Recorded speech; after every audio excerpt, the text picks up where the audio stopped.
When you're ready, Tatiana. Ready. Okay.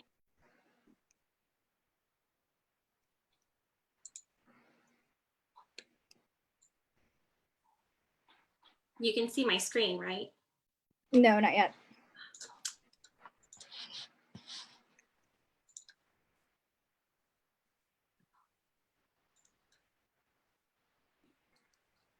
Okay. You can see it now. Perfect. All right, we are ready to go. Pro bono publico. In legal circles, this translates to for the good of the people. It means that with privilege and professional expertise comes social responsibility. We all know that volunteering time is meaningful. Today's judges are donating time to view each club's presentation, and each club's members have given months of their advertising expertise to help various nonprofit clients. But what if your donated hours meant a family down on their luck could be kept safe from eviction, could halt an immigrant's deportation, help a mother facing the loss of child custody? Hi, I'm Ashley Cliff. And I'm Tatiana Olivares, and together we're representing Add to DC's Public Service Committee in this year's campaign for Rising for Justice, a nonprofit that rises to the very idea of pro bono publico for DC residents living below the poverty line. Rising for Justice harnesses the collective forces of students and experienced advocates to achieve justice for all. Since its founding over 50 years ago, it has provided pro bono legal and social services to more than 250,000 low-income DC residents. In doing this, it trains the next generation of social justice advocates by engaging attorneys, as well as local law students to participate in legal clinics, where they receive school credit for part-time work on real legal cases. Its work clears criminal records, keeps families in their homes, increases employment rates, and helps health outcomes. All the services our DC neighbors need to thrive, and it does so regardless of a client's ability to pay. But 50 years is a really long time. As the DC community has shifted, so too have the needs facing both Rising for Justice's clients and the individuals providing those much needed pro bono legal and social services. In August 2019, the organization underwent a name and logo change, going from DC Law Students in Court to Rising for Justice, a move meant to help the organization be seen as more than just a law school clinic and position it as a premier social justice organization. Add to DC initially selected Rising for Justice as a client because we believed our team's skill set aligned perfectly with the problems the client wished for us to solve. Rising for Justice was looking for us to help with these issues that you see listed here. They believed that these areas were preventing their organization from acquiring students, pro bono attorneys, and donations to keep their programs and clinics running. However, 3 months after selecting Rising for Justice as a client, and while deep into our research phase, a new executive director came on board, bringing along a fresh perspective on everything, from fundraising to programs and services. After the shift in leadership, our point of contact at the nonprofit changed 2 times, causing a shift in goals and strategy. Finally, we were able to move forward with approval on 2 primary objectives by early April. The first is to build and enhance brand awareness to be measured by securing 10 media placements within relevant DC sources favored by our target audiences. With greater visibility in the DC media, that would allow our client to be recognized as a thought leader amongst its peers, while ultimately being seen worthy of the legal community's time and resources. Our second objective was to communicate impact through compelling stories. This would allow us to shine a light on the client's success stories and instill a sense of pride for Rising for Justice's work. Our goal here was to help Rising for Justice resonate with the DC's legal community and help reignite their passion for social justice. Whether that be getting involved as a pro bono attorney, encouraging law students to participate in a clinic, or engaging with Rising for Justice as a brand. With social media as our primary distribution method, this would be measured by a 50% increase in engagement across all social media channels, and a 25% increase in the number of followers. Thorough research helped determine the target audience for our campaign and how best to reach these individuals. This included interviews with local law school students, a competitor landscape analysis report, and a social media and digital media audit. This allowed our team to determine key motivators that prompt students and the legal community to invest volunteer time, as well as their primary sources for news. What similar organizations, both nationally and locally, like the ACLU, for example, are doing to raise their own profiles online, how often and when our client has been mentioned in the media, and what the client's current social media following engages with online. Secondary research allowed us to investigate sources like scholarly reports and publications to better understand those in the legal community, as well as their attitudes and behaviors towards social justice, civic engagement, and volunteerism. This set of research also included reviewing sources like Rising for Justice's rebranding survey, taken shortly before its name change in August 2019, as well as analyzing current demographic information related to DC residents employed in the legal industry. Our research revealed a few things. The first, that DC is full of lawyers. In fact, there's one lawyer per every 13 residents in the district. And a sense of power and a high salary actually weren't the driving force for these individuals to choose a career in law.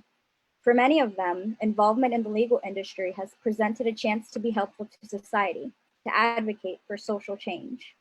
We also found that this group mobilizes through social media, using it for networking, job opportunities, and a key tool for creating change.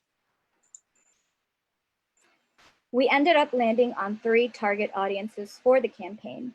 First, DC's legal community. Second, local law school students. And third, Rising for Justice's alumni and staff. DC's legal community consists of lawyers, law firms, judges, and public interest organizations.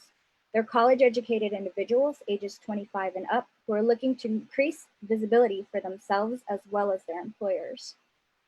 Next, we focused on reaching students at local law schools.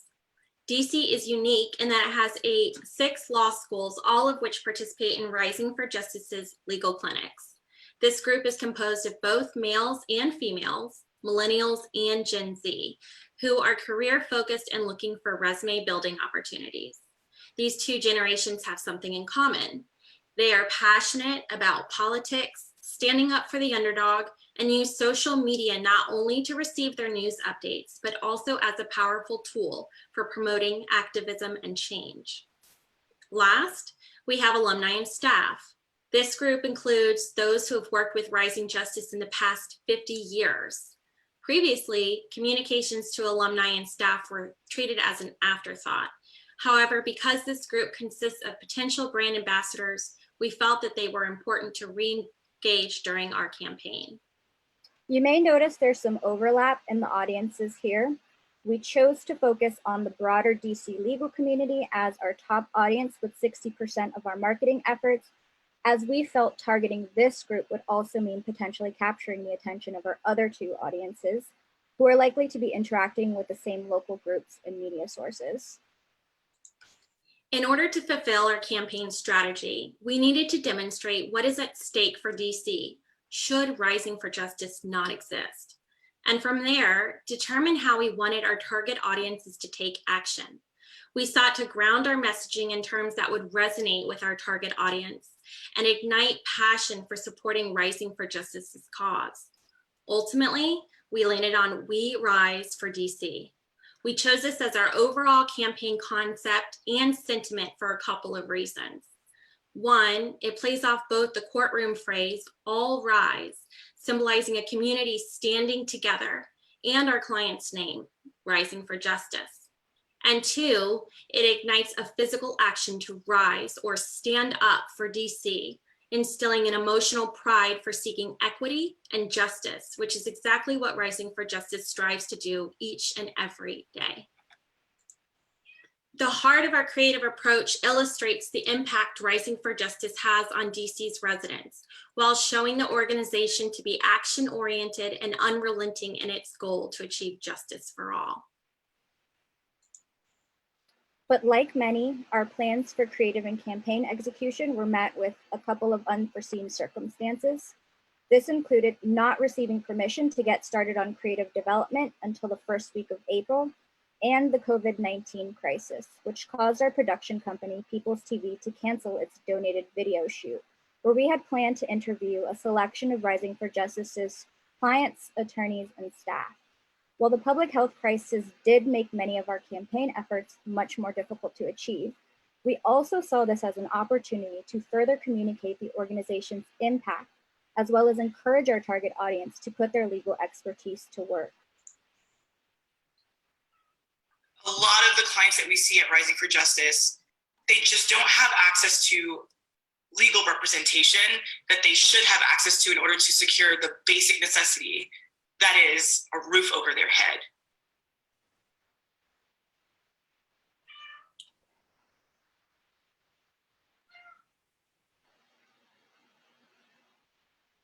Across the nation, the coronavirus has made it increasingly difficult for Americans to pay their rent. It has increased violence in families and more.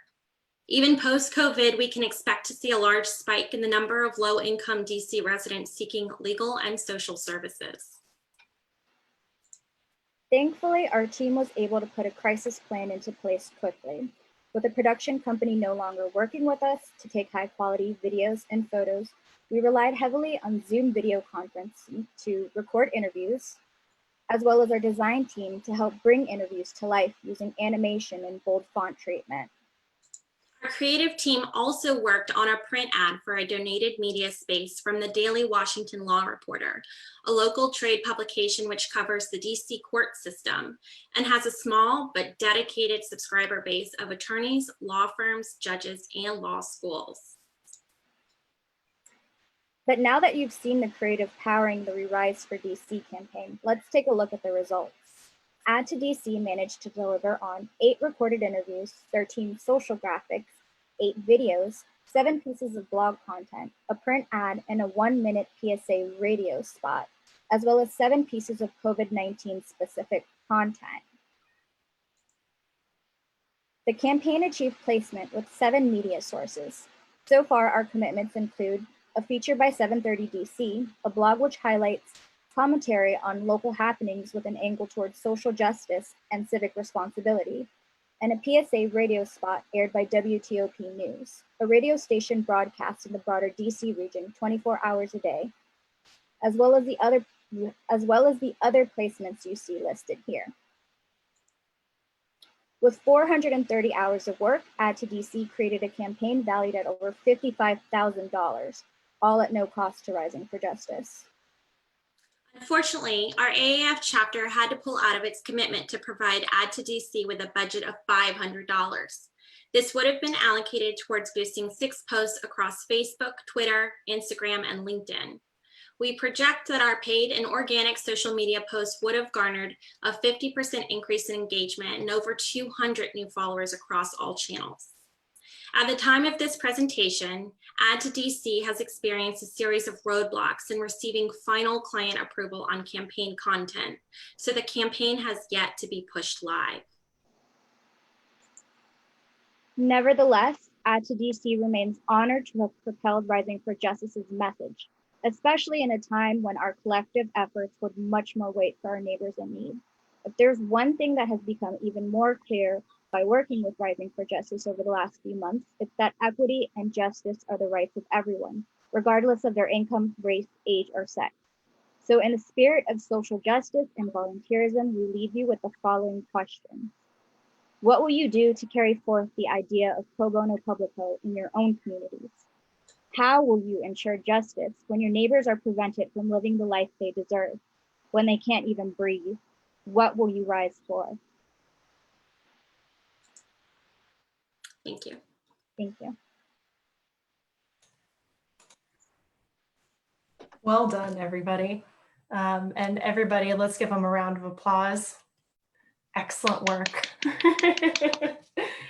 All right, so you will be invited to a breakout room for Q&A with our judges shortly. And again, congratulations on your amazing campaign.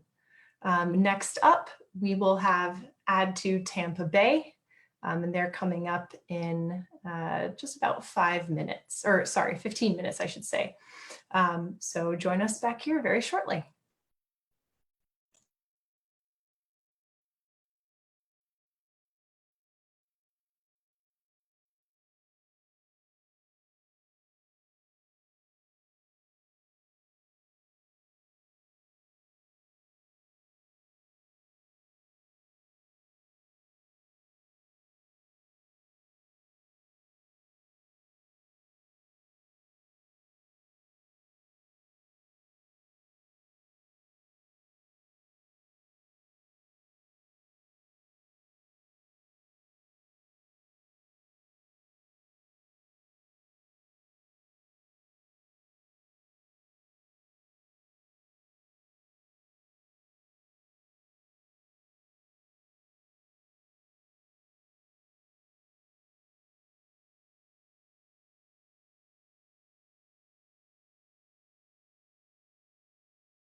Hi, Shannon.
Hey, everybody.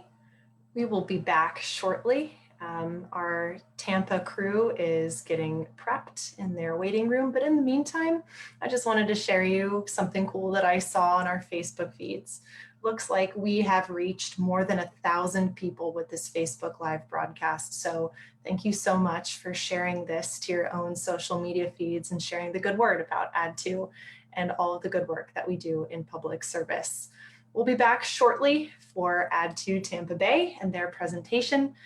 So sit tight and we'll get started with that in a few minutes.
All right, welcome to Add2 Tampa Bay.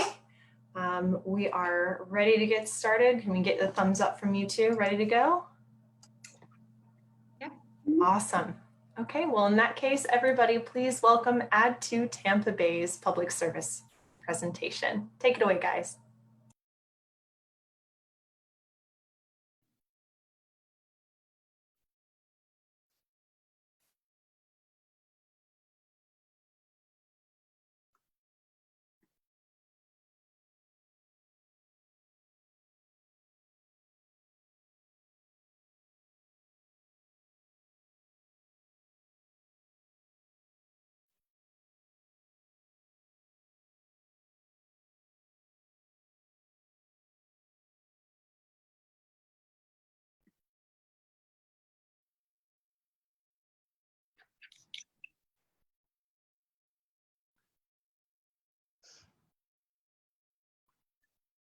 The heart is known as a symbol of love, the photograph as a symbol for moments that last forever. What do a heart and a photograph have in common? How can these two symbols of life come together? The Heart Gallery of Tampa shares a unique mission through photography to capture the faces of foster children in Tampa and share it with the hearts of those who can help and ultimately lead children to find their forever families. I'm Lauren. I'm Irene. We're with Add2 Tampa Bay. Every year, we hold our call for entries process. Different nonprofits present their needs to us. Based on this, we see how we can match our skill sets with the one organization that could have the biggest impact in our community. Hillsborough County is #1 for children in foster care in Florida. This is an issue close to the heart of Tampa Bay and the hearts of our members. We wanted to pick something we felt passionate about impacting. The Heart Gallery of Tampa helps foster children in Tampa, Florida, who may have experienced abuse, abandonment, and neglect find their forever families. By capturing their photos and placing them online and around spaces in Tampa, they are able to bring awareness and help these children find what they need most, a family. Besides creating the gallery itself, this organization also helps foster children have a more normal life by giving them birthday events, the opportunity to participate in extracurriculars at school, and opportunities for non-school related activities like summer camps, traveling sports teams, dance competitions, etc. The Heart Gallery's major need was with their volunteer program. Many individuals preferred to donate money instead of time, so we created a campaign around a specific group of people more willing to share their time over money. Our team met weekly and kept in constant contact with the Heart Gallery of Tampa. We utilized both primary and secondary resources in order to understand more completely the state of our nation's foster care system, attitudes, and perceptions towards it, as well as how they compare to Florida generally and Hillsborough County specifically. At an event partnering with our AAF chapter, we created an interactive survey to gauge what issues were most important to Tampa residents, as well as their perceptions of foster care in Hillsborough County. From our research, we gained valuable insights that uncovered opportunities to attract those who could benefit the Heart Gallery the most by volunteering. Our goal for this campaign was to help the Heart Gallery get 5 volunteers to commit to joining their dream team. We positioned our target audience as difference makers, focusing on young Tampa professionals aged 24 to 44 with a bachelor's degree or higher. They receive most of their news online through social media, and they care about issues that are greater than themselves. They want to know that their donation, be it time or money, is really making a difference. We want to encourage them without guilting them. They want to know that they are participating in something genuine that is truly changing something for the better. They are passionate about their local community and want to be involved in how it grows and improves. They have a busy lifestyle, so our messaging is meant to convey that this is a low-stakes opportunity. We knew we had to play up the positive impact that could be made by becoming a volunteer. The idea was to give our audience the sense that with this small commitment, they could be part of something much bigger. Our primary campaign headline, Be Part of the Heart, captures this idea, along with supporting headlines such as Bring Magical Moments to a Foster Child. Our research determined that Tampa Bay residents and our target audience view foster care as less important or less of a priority compared to other social causes. Therefore, we were left with the task of getting these people to not only care more about our cause, but encouraging them to donate their time in a way that didn't feel like such a big commitment. This actually fit perfectly with the Heart Gallery's Birthday Buddies initiative, which received plenty of monetary donations for children's birthday parties, but needed volunteers to go out and purchase the gifts. Such a simple gesture would make a huge difference in the eyes of a child and really help the Heart Gallery with preparing the parties. While our client's website offers much information in donating money to the organization, we noticed no clear direction for volunteers to offer their services. Since we did not have the ability to improve their website directly, we created a landing page for our campaign that put more focus and provided much more information on how someone could volunteer for the organization. This increased the likelihood of a page visitor wanting to commit to volunteer, as they would know exactly how they wanted to help. We wanted to make it as easy as possible, both with the simple design of the landing page and information available for a potential volunteer to just sign up and follow through on helping out. We also shot an interview with the client, which we used to create an overarching video that clearly defines what Heart Gallery does, highlights their signature event, and shows how to easily get involved on their website. It's a great campaign asset, but it's also something that they could continue to use for a long time. Here's a short clip of our full video. Ways. Heart Gallery of Tampa has one signature event. It is called Be Mine. We just celebrated Be Mine 2020, Believe in the Impossible, to the theme of Alice in Wonderland.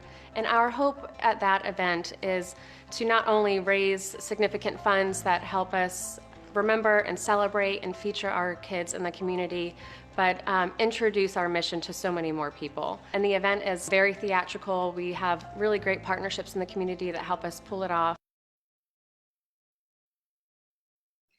Visually, we saw an opportunity to create a campaign that stood out from more traditional foster care advertising. We wanted to carry the feeling of positive energy and magic throughout the designs as well. Our central design element is a fluid heart shape. This heart represents a system of people working in sync to create joy and provide support for a diverse group of kids. Our heart graphic interacts with uplifting photography of Heart Gallery children, showing how beautiful moments are formed. Bold typography and bright colors also help make our visuals feel genuinely happy and inviting. We had also planned to have a booth with a large canvas set up at a couple of local markets. The plan was for attendees to participate and help complete a mural that formed a heart. We designed booth signage in our campaign style and planned on having print materials at our table that would help potential volunteers learn more about Heart Gallery's quality of life initiatives. As this was a pro bono campaign operating with a budget of $0, we relied on the donated media of local vendors Add2 Tampa had worked with in the past. We focused more on digital media, as online advertising was a more effective way to reach our target market. On March 1st, our governor announced the first 2 Floridians to test positive for coronavirus, one of whom was located in Tampa Bay. Soon after, restaurants began to shut down, schools and universities closed, and residents were told to stay inside. How does a campaign to drive volunteers work with social distancing? How can we promote the Heart Gallery's quality of life initiatives when they require volunteers to leave their homes? These were some of the questions we contemplated as we began running not just an advertising campaign, but a crisis management operation. Luckily, we were able to pivot our campaign without drastically changing our goal of gaining the Heart Gallery at least 5 committed volunteers. Birthday buddies, for example, could no longer throw in-person birthday parties for the Heart Gallery's foster children. Instead of getting volunteers to go out and buy the needed birthday presents, we decided to encourage the public to sponsor birthday boxes for fun at-home birthday parties. Instead of signing people up to volunteer right now, we focused more on building out a database of people willing to volunteer at a future date. This was so that our client could have a list of committed volunteers to call upon when things were safer outside. Our original focus on securing digital media served us well during this time, since people were online now more than ever. We also supplemented our donated media with a heavy organic promotion on our Add to Instagram page.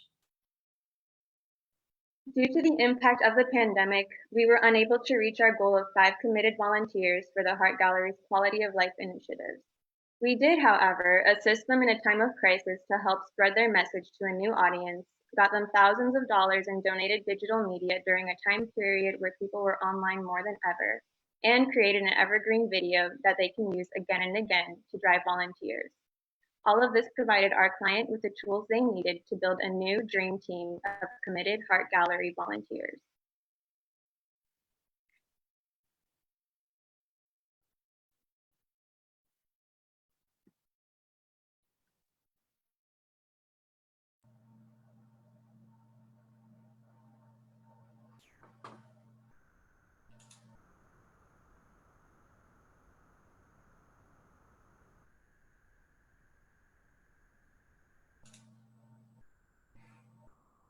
Excellent and well done to Tampa Bay. As you saw, they've just they're leaving now to hop into the Q&A, and we'll pick it right back up here at 2:35 p.m. Eastern.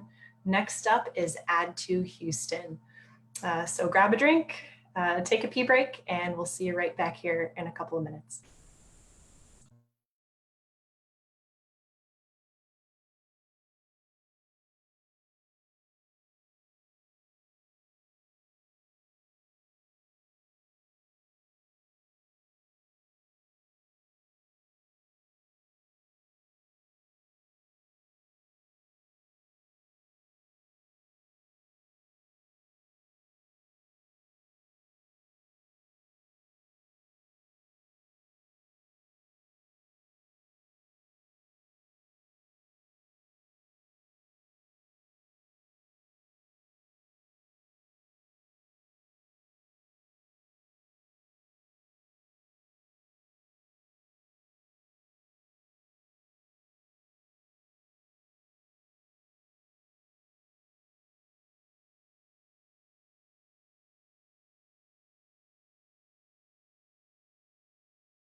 All right, guys, just checking in. We have about 5 minutes until our next club, Add to Houston Presents. So get ready for that. In the meantime, I feel like some additional Facebook commentary would be good. It looks like our live stream is up to, we have about 5 minutes, nearly 100 comments. That's incredible. Thank you for showing your support via the live stream. We will be back shortly with Add to Houston presenting. And just a reminder that we are closing in on half of the way to our Add to raffle goal. If you'd like to purchase those tickets, you can go to bit.ly/add to raffle 2020. And thanks so much. We'll be back in just a few minutes with Add to Houston. Thanks, guys. Sit tight.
We're all muted.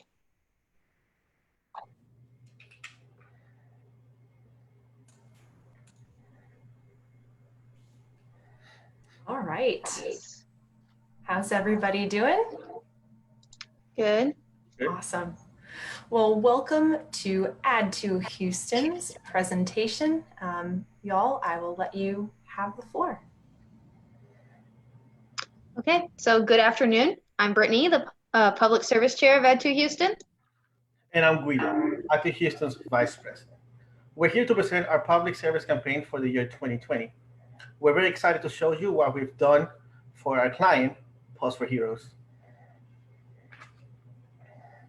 So getting started with our public service process, we knew Pause for Heroes was the organization for us. We had met with them the previous year, and we hadn't been able to get them off our minds. This is an organization that resonates by bringing support to two great causes at the same time: the homeless dogs of our city and the many veterans struggling with PTSD. These are causes that strongly spoke to every member of our board. And then as we got to talking with the founders of Pause for Heroes, and as we saw their passion, we knew we made the right choice. Houston is a city with one of the largest veteran populations. Many of these veterans bring home with them a battle with PTSD. Unaware of where they can go for help, they might feel hopeless at times. Pause for Heroes provide hopes for them. They train dogs as emotional support animals to ease the burden of PTSD and pair them with veterans at no cost to them. With a fairy teammate by their side, things can begin to get better in this battle they face. And by doing so, they also help to solve another problem. Houston is a city with a massive pet overpopulation. And shelters are often desperately in need of clearing out the space to make room for more animals. And so often, many dogs are sitting in these shelters and just waiting to be adopted and unite with their partner. And often, if they can't be adopted, the shelters have to euthanize these animals. So Pause for Heroes is doing a lot of good by rescuing these homeless dogs and pairing them with a veteran that makes for their perfect teammate.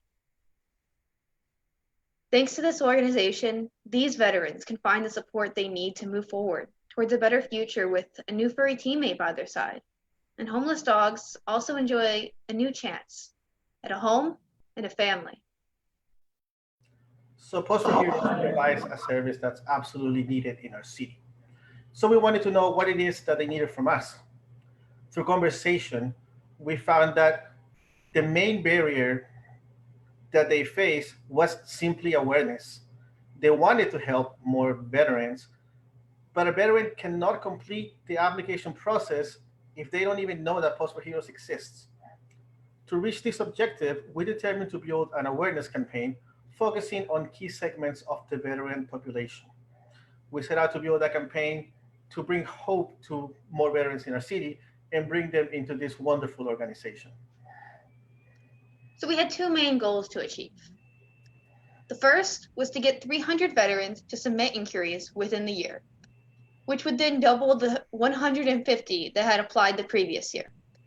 And the second was to increase the follow-through of these veterans on their application submissions. We also hoped that we could increase the amount of volunteers working with Pause for Heroes and maybe attract new donors toward the organization as well. To reach these goals, we put a team together and got to work. With weekly meetings and the determination to get it done, we built up an energized, creative process and got down to research.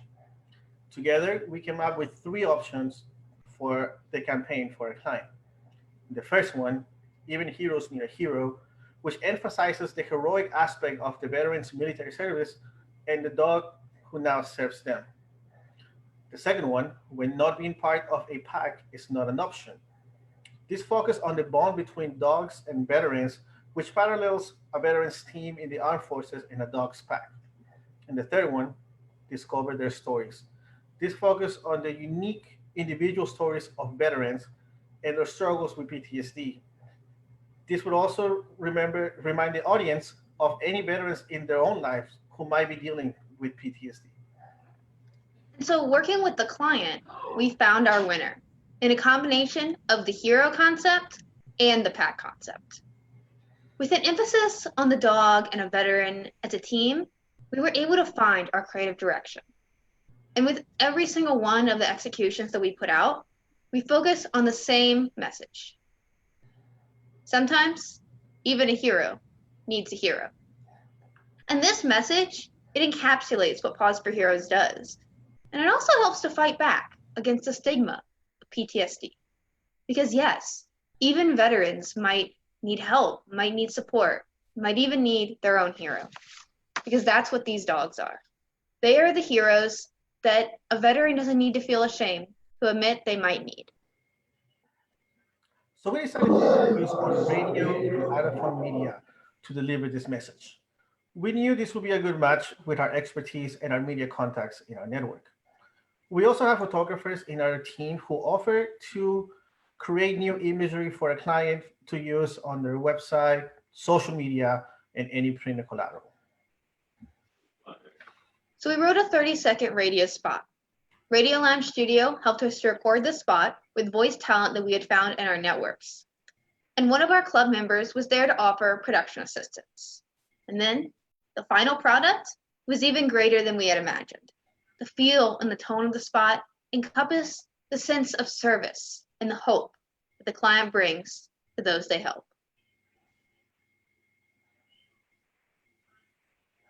When I returned from Iraq, I thought my war was over. Instead, I entered a new battle with PTSD. More than anything, I miss my team. We looked out for each other. Paws for Heroes gave this veteran a well-trained companion dog. Rex is my battle buddy. We're always together. We look out for each other. Paws for Heroes rescues homeless dogs and trains them to serve as companion dogs for veterans suffering from PTSD at no cost. Sometimes, even a hero needs a hero. With our radio spot done, we focus on photography. We scheduled photo shoots with 2 other photographers in our team. The first one was an outdoors one-on-one shoot with PD and Octavius, one of the dog veteran pairs Paws for Heroes had helped in the past. After a few hours under the Texas sun, we found the perfect picture to use as the face of the campaign. We used this picture to develop a billboard. The other photographer in our group also offered his services. We had a second photo shoot with other dog vet parents that Paws for Heroes had helped. He provided these pictures to the client at no cost for them to use in any way they see fit to promote their mission.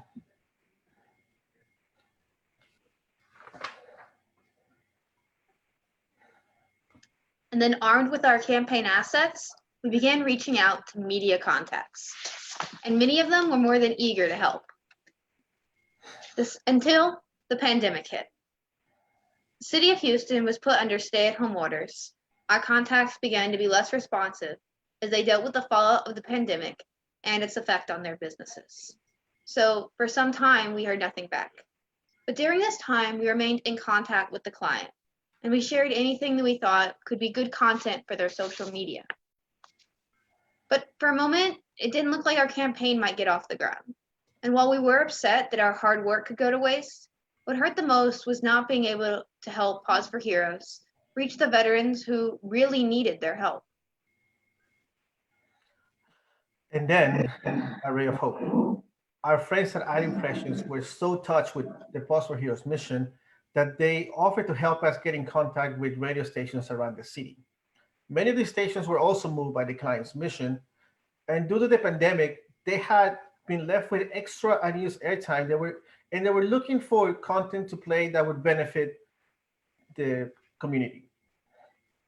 Thanks to our impressions, we were able to secure donated media from Entercom, iHeartMedia, Telemundo Houston, and Radio One. With Telemundo's help, we were even able to produce a Spanish version of our 30-second spot to play to Houston's large Hispanic population. Cuando regresé de Irak, pensé que mi guerra había terminado, pero entré en una nueva batalla con TEPT. Más que nada, extrañé mi escuadrón. Nos cuidábamos el uno al otro. Paws for Heroes le dio a este veterano un perro de compañía bien entrenado. Rex es mi amigo de batalla. Siempre estamos juntos y nos cuidamos el uno al otro. Paws for Heroes rescata perros sin hogar y los entrena para que sirvan como perros de compañía para veteranos que padecen de TEPT sin costo. Telemundo loved the client's mission so much that they offered to play a PSA video on their TV station. We used photography from a previous photo shoot along with new material to produce this spot. We developed the spot in both English and Spanish.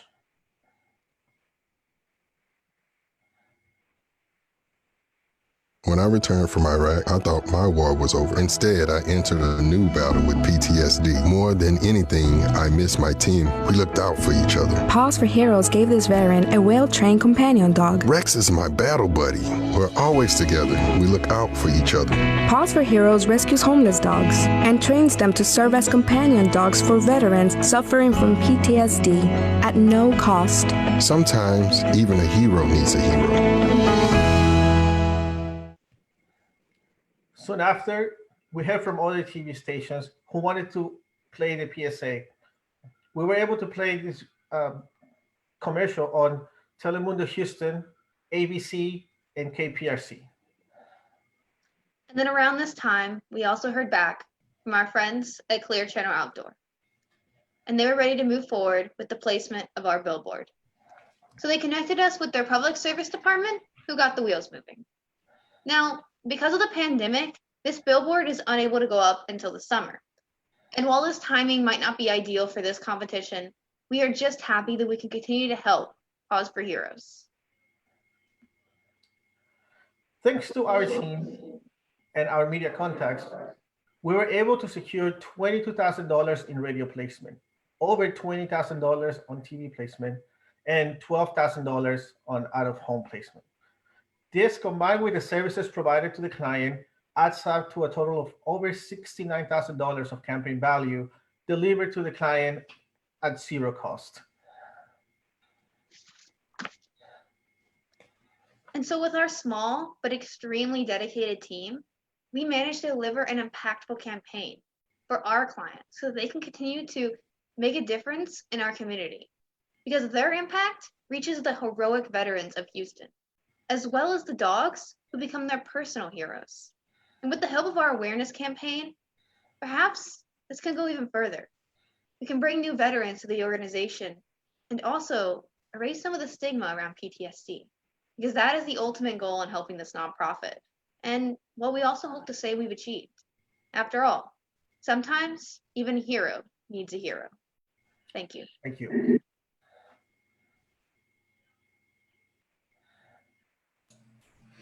Well done, Ed2 Houston. You will be shortly invited to your breakout room for Q&A. So congratulations, round of applause to you, and thank you so much. Thank you. And once we have them go into the breakout room, perfect. Next up at 3:05 p.m. Eastern will be Ad2 Colorado. So we will see you all back here at 3:05 Eastern Time.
Hey guys, we're going to get started in 5 minutes. This is your 5-minute warning to make sure you are hydrated and that you've peed recently. We are getting ready to go with Add to Colorado coming up here at 3:05 p.m. Eastern Time. And I just wanted to, again, give a huge shout out to all the folks that we're seeing commenting on our Facebook Live feed. It has been really, really incredible to see everybody's love and support being shown there. So to Dwight, to Chris Terrazas, to Rose, we're seeing you guys and so many more, just to give a few shout outs. But like I said, we'll be back in about 5 minutes, maybe 4 minutes to get started with Add to Colorado. So sit tight and enjoy the show.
All right, looks like we are getting ready to go. How are you guys?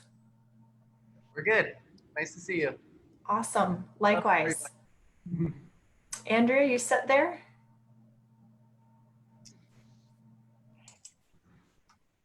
We are good. All righty, well, in that case, I'm pleased to introduce Add to Colorado. You guys have the floor. All right, hi everyone, I'm Andrea. And I'm Jack. And we're this year's Add to Colorado Public Service Chairs. We wanted to start by talking about why we selected the client that we did this year. We wanted to make sure that we had a client that was making a real impact, socially relevant in our community, someone that we had good vibes with, a campaign that we could run that would have measurable results, and an organization that helps us celebrate the spirit of Colorado.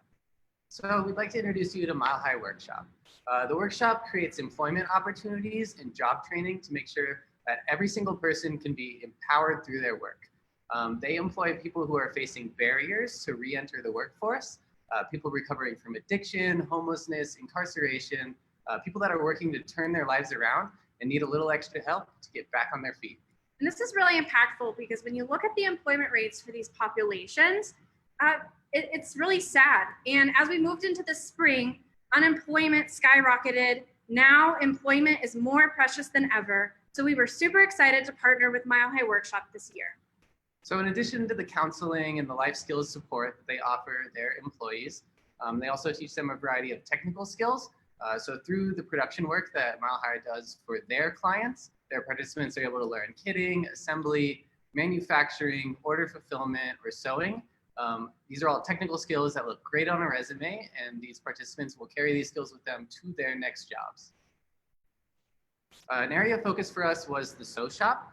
So the sew shop creates a variety of custom sewing products. They have a lot of different things that they produce. They repurpose as many materials as they can, trying to be as sustainable as they can while making these products. An example of something that they create are these vinyl tote bags. So these are really cool because they're made from vinyl material, from billboards, banners, marketing materials, material that's actually really, really abundant, and a lot of it ends up in landfills. And it's a very, very sturdy material. So it's great to make other things out of. Recently, the sew shop also started making cotton face masks. So they saw the pandemic as an opportunity to make a new product, and they've actually donated over 4,000 masks to the community. When we started looking at the discovery sessions, we needed to figure out what the client actually wanted. They're super awesome and left it a little bit open-ended for us to help solve the problem. So we jumped in with some discovery sessions. We created 2 personas, looked at different potential target markets that the client could reach. Then we moved into design thinking, thinking about how these particular personas might interact with the workshop across time. And then we came up with some ideas on how to reach these people and plotted them for feasibility to see what would work. So Jack, what did we uncover? Well, the first problem that we saw is that building new business relationships is hard and it takes time. While the workshop is focusing on their employees themselves, they also need to find new clients and find work to do. So we discovered that a solution to this could be becoming our own client as the workshop. And a problem or an opportunity. The sew shop is awesome and it's actually underutilized, and there's a lot of potential for that area to scale up. So if we can make and sell our own products, that could help grow this department. And the third issue we saw is that they rely almost solely on fundraising money to operate. So through the production work that they do for their clients, they can cover about 2/3 of their budget. But there's still this remaining third that they rely on donors and fundraising to cover. So in order to kind of close that gap, we decided that going directly to consumer with their products could increase their profit margins and open new pathways for donations. So really, this is about creating a sustainable business model. The workshop tried direct to consumer before and it didn't work. They just had products laying around and taking up space on the shelves. So we needed something that would last, and as it turns out, something that could withstand a global pandemic. So that looks like this. It starts with the vinyl material from billboards, conferences, events. Adobe Max gave us all their vinyl from their conference. So they give us the vinyl. We turn it at the workshop into tote bags. We take these tote bags and sell them directly to the consumer. They kind of act as a point of entry for the consumer to learn about the mission of the workshop and hopefully get involved in the future. So there were a lot of things that the client was hoping to accomplish, but we want to highlight a couple. First, acquire materials and sell 500 bags over the course of 2 months. Create a system that the workshop can take over, and make sure that we're increasing donor engagement with the new consumers that we've captured. So meet Bridget. Bridget is our target audience for our direct-to-consumer efforts. She's an environmentally and socially conscious millennial. She's quick to help out her community, especially when it's local to her. And when she can do it in a way that's sustainable, that helps out the earth as well, all the better for Bridget. So we need to figure out how to package all of this up. We needed to get vinyl and we needed to sell it. So we came up with 3 creative concepts that we pitched to the client, and we actually loved a few pieces from each of these. So we ended up here. Presenting the Second Chance series by Mile High Workshop. This campaign is very bright, it's vibrant, it's fashion forward, it's eye-catching, but it never loses sight of the mission of the workshop, which is providing second chances, both for the people that they employ, the people who are turning their lives around, and for the products that they create by repurposing materials and giving them a new life. Visually, it's very, very bright. It's fashion forward. It reflects the bright nature of the bags, how each is one of a kind and unique and very colorful. We use a series of hand-lettered illustrations and typography to kind of show the handmade element of the bags and the element of craft that the workshop holds so highly. And one of the main values we were able to bring our client was 6 individual photo and video shoots to help gather assets. We had a couple of things that we needed to talk about here. We needed to talk about making the bags, the people in the workshop actually sewing them. We needed to have nice pictures of the bags to sell them on social media alongside other e-commerce products. And we needed to show the products being used in person so people can imagine themselves actually using the products. And most importantly, we needed to capture the stories of the people at the workshop that are so powerful and an amazing storytelling element for our campaign. So what's next? Well, we had our campaign, we needed to start making bags and to gather vinyl. So to do this, we started off by making a list of targets. Target brands that would potentially sponsor us, donate materials to us. This included national brands, brands with a cult following that could help aid the sales of the bags, brands local to Denver that could be interested in supporting their own community, or brands with a sustainability focus that would be looking for a new way to recycle their materials. And there was a huge team that worked on leading a sponsorship outreach effort. Really, there were 3 tiers where we reached out to people. And once the pandemic started, tier 2 was really where we saw a lot of brands latch on. They still wanted to make a difference, but couldn't support us financially. But hey, are you willing to give us a material donation?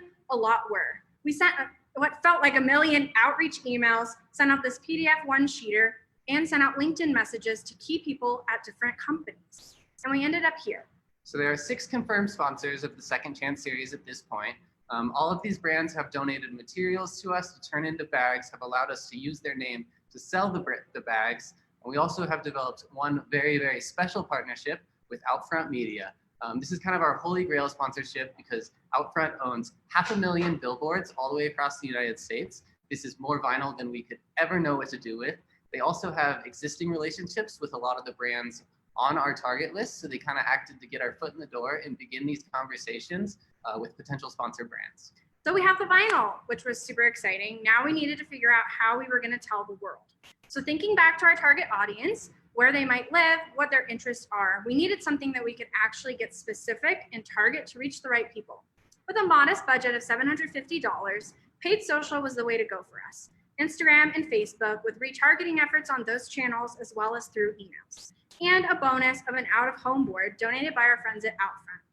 This campaign sort of went in 3 phases. We had our awareness phase where we saw the bulk of our budget go, retargeting and consideration, ultimately leading to a conversion. So now we'll show you some of the tactics inside each of these phases. So to spread awareness locally in the Denver market, we put up 3 out-of-home boards donated by Outfront.